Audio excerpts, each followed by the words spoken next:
If you clicked on this video because you're trying to be the next Tom Cruise Top Gun or the next person in Battleship fighting alongside Rihanna, you go on, okay? Get the fuck out of here. I'm playing.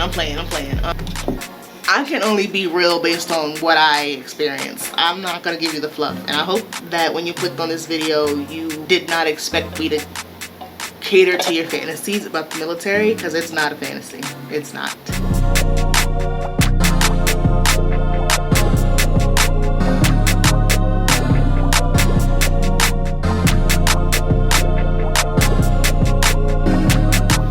So, you have questions about whether or not you should join the military, and you're having doubts. And I'm gonna just tell you right now, you should. Because this is not a game. This is a serious commitment, and I hope you're ready. He wasn't ready. I joined the Air Force in 2016, and these are just the things I wish somebody would have told me before I joined. Let me break it down for you.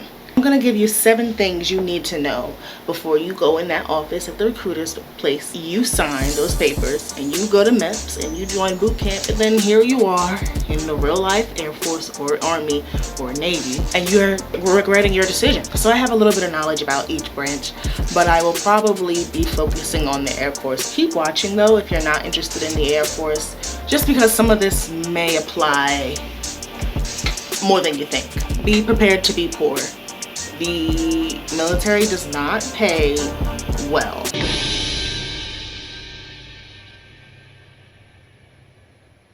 Wait a damn minute. What? Okay, let me rephrase that. You will have stability like no other job. I mean, healthcare, housing, educational benefits, the whole 9 yards. That sounds great, but as far as physical, liquidated monies, you'll be poor. Okay. That is to say, unless you rank up, get married, have a dangerous job, deploy a lot, or any of the mix of the list, that's when you start to make more money. You make more in benefits than you do in actual money. This is all for active duty. This is not talking about your guard reserves and all of that, because that depends on what contract you have. If you're gonna go in for weekends only, if you're gonna go in for once a month, or whatever you have going on, that's a whole different paying system. I don't know anything about that, but I will soon, because my husband plans to do that. He plans to join the reserves when he gets out. Family and stuff will be like, oh, well, you joined the military, so you must be big rich. That's not the case. Military don't pay well, unless you have those certain circumstances. You don't get paid in hours. So if you've had a civilian job before you join, and you're not fresh out of high school, you're used to the every other week pay. You get paid by how many hours. If you took off a certain amount of hours, if you did overtime, you get that. Nope, none of that. No. Unless you have those additional things. You get paid in salary. So if you are an E1 to E3 and you are working in the DFAC, versus if you are an E1 to E3 working very long 14-hour shifts in, let's say, serious special ops mission work, you will be paid the exact same as someone in the same situation, marital or children. So someone in the same exact situation as you, no dependents, or is not married, you will be paid the exact same. Be prepared to be paid the exact same as somebody who is doing way less work than you. That's how I'll sum that up. It gets complicated. When you join, you'll have the option of becoming an officer.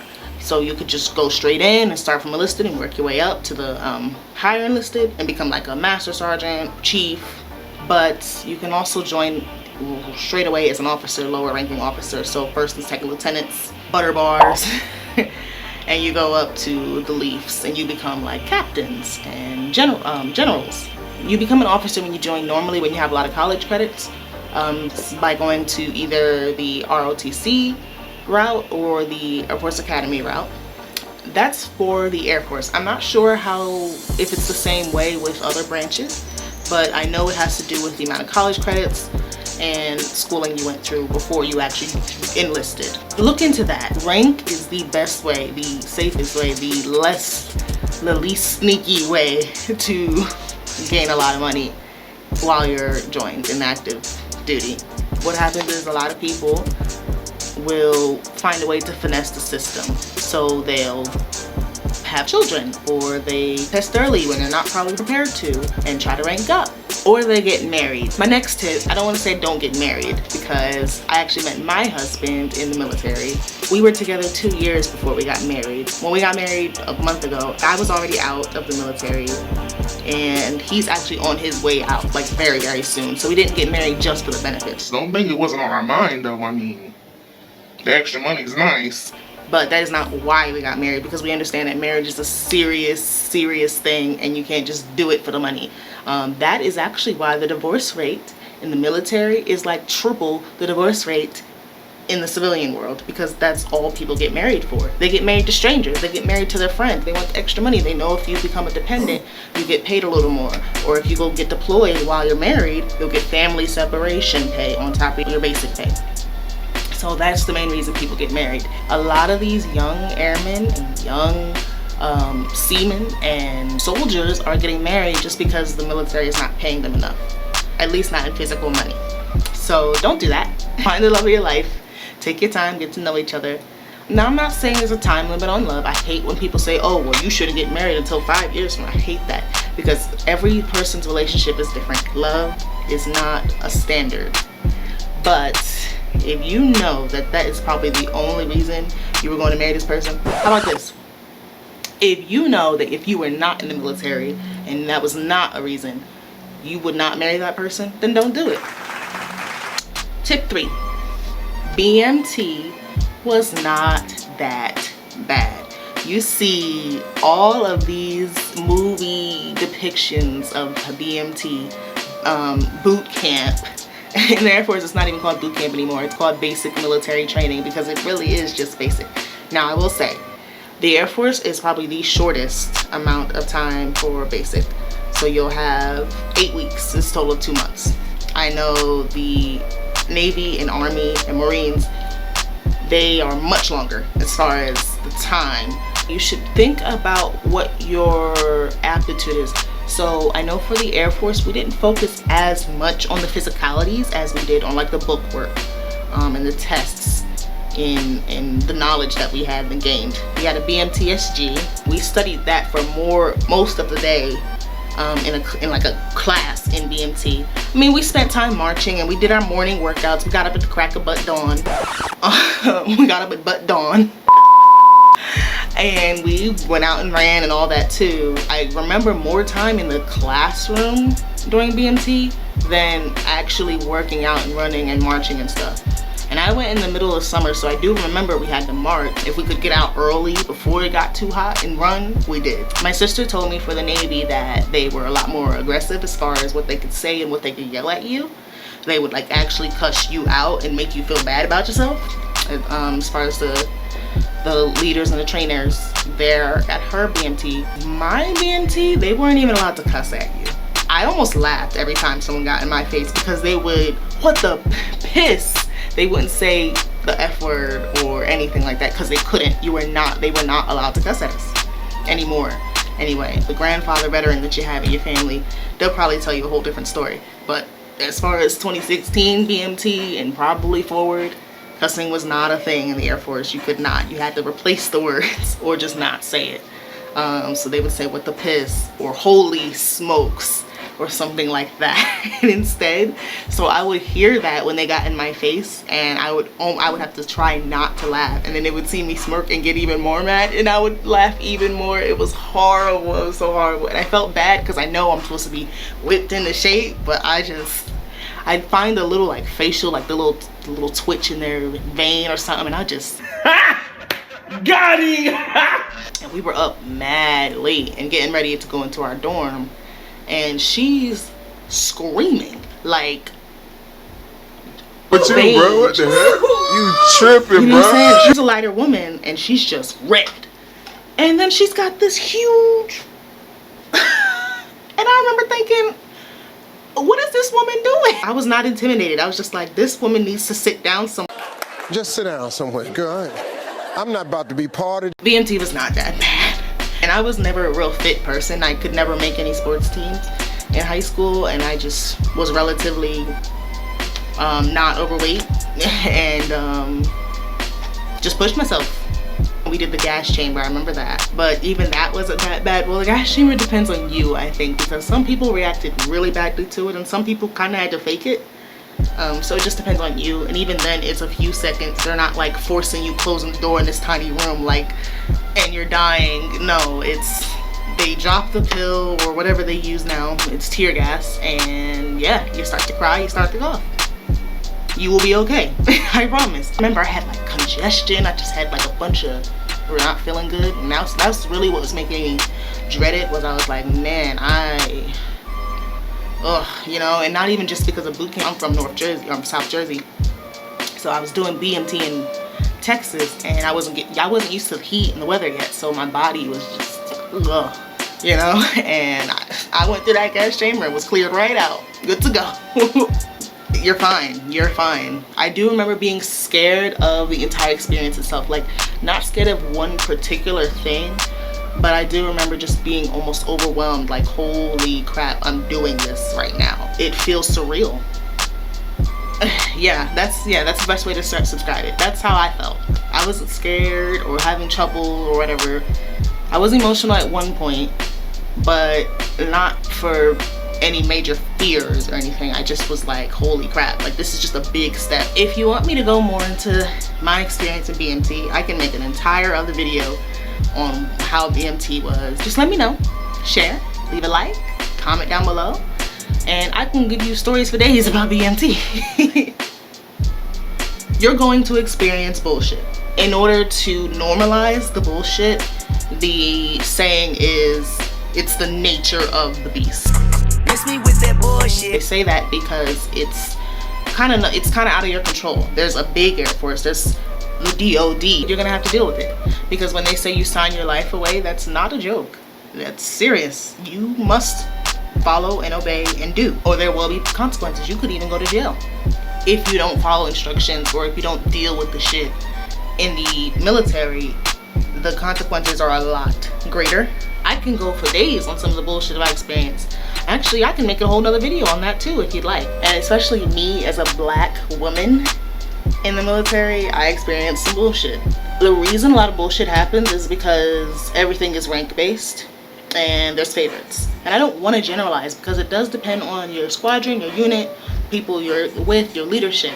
There's good things, but then there's bad things. And that's with everything. You're gonna be an E3 or whatever, and you're gonna have some E5 come and just be a fucking asshole just because he can, just because he's in that type of position. And he's gonna have other E5s or higher on his side, his or her side, and there's nothing you're gonna be able to do about it. Because if you do try to go against the nature of the beast and go against the grain, you will stick out and it'll be a problem. My best advice when it comes to the bullshit, and you'll know exactly what I mean when you experience it. Me as a black woman, straight from Jersey, straight from a city where full of attitude, it's like I had trouble. And so if I can tell you anything, shut up, keep your head down, do your job. I'm just being honest. Tip 5, I'll say, lower your expectations. You won't go to lavish locations. There you go. Yeah, I like that. So if you're joining just because you want to leave your hometown and you think you're about to go across the world and experience the world, lower your expectations. Some of my friends are in Japan, South Korea, Germany, Hawaii. You know what I got? Bruh. New Mexico. They have this thing called the dream sheet or the wish list, where you go in and you select the places you would like to be stationed at. They go where they need you to go based on your career and the manning they have. And that goes for deployments, that goes for TDYs, for PCSing, changing stations. They do what they need you to do. So your orders will reflect that. You might get lucky and get a preferable PCS location.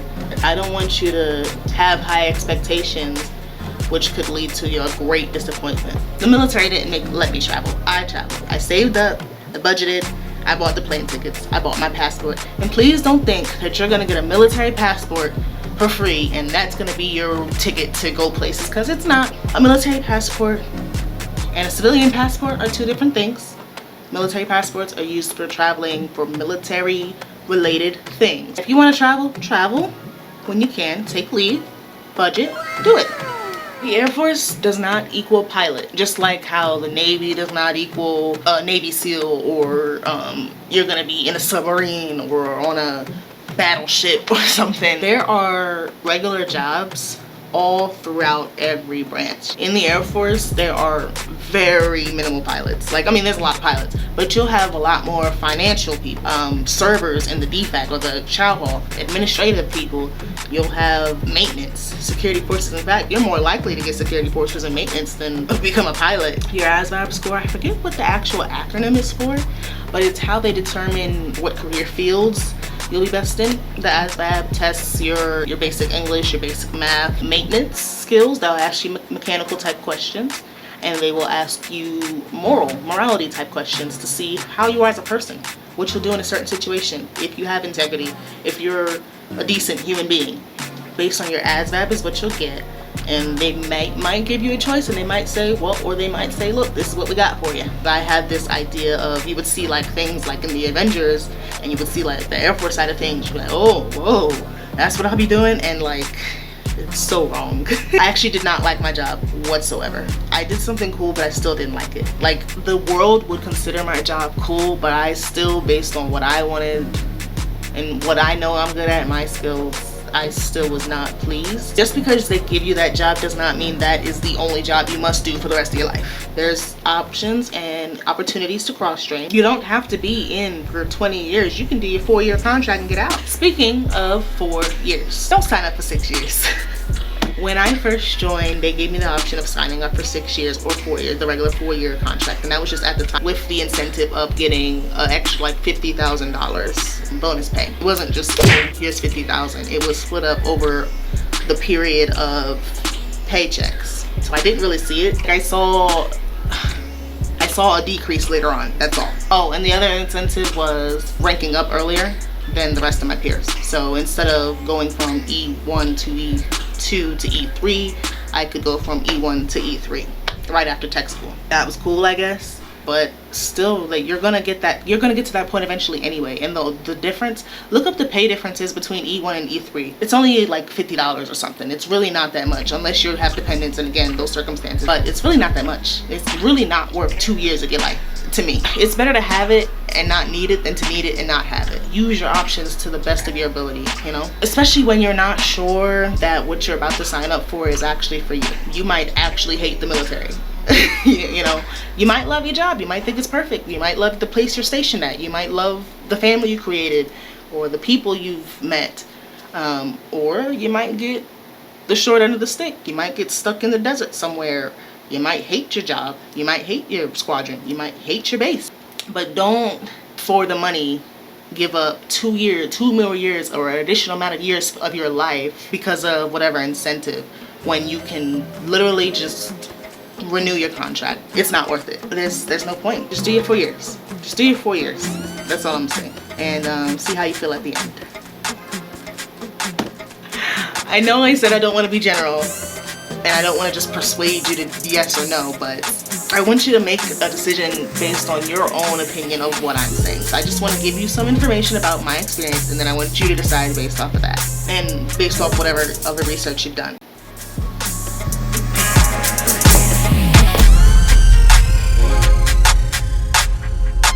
Likes and comments are always encouraged. You might as well subscribe if you're interested in this series, because I'm a real recent veteran and I'm gonna give it to you straight.